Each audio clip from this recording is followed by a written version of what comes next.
The barn floor is automatically cleaned around the clock to prevent the cows from walking in their manure, which would spread disease and infection. Animal welfare is at the core of this state-of-the-art dairy farm. A happy and stress-free cow, after all, produces better milk.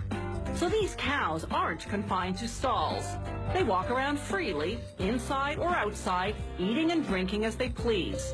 They scratch themselves against this motion-triggered brush.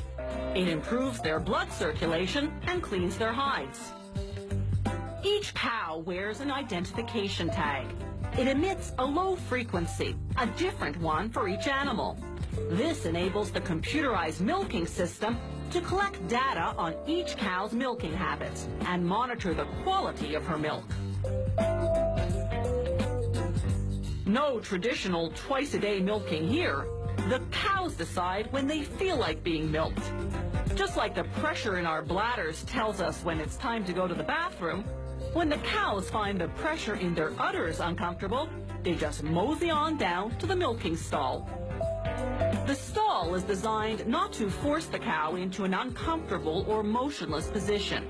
It's set up in such a way that she's not separated from the herd. Scientific research shows that separation induces stress. As it prepares to clean her udder with disinfectant and water, the robotic milking system reads the ID tag and records that this is cow number 328 coming in for a milking at 4:41 in the afternoon. Next, a laser pinpoints the exact location and position of the 4 teats. It feeds that information to the computer, which then guides the robot to attach the teat cups one by one.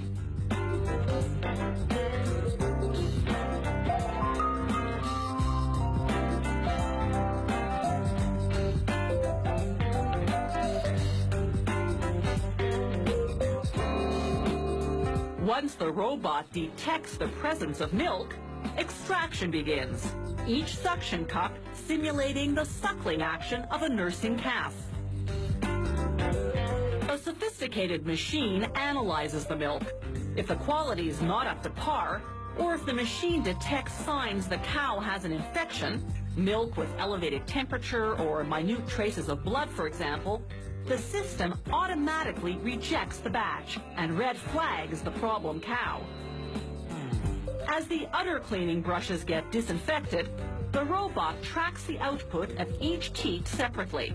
That way, no teat is undermilked or overmilked, which can lead to health problems. Once the suction cups come off, the robot disinfects each teat. As Bessie goes on her way feeling mighty relieved, the robot disinfects the teat cups for the next cow. The milk that passes inspection collects in a jar, then gets transferred to a giant refrigerated reservoir. They wash out the jar between cows. To keep the milk fresh, they store it at 3 degrees Celsius, about the temperature of your refrigerator.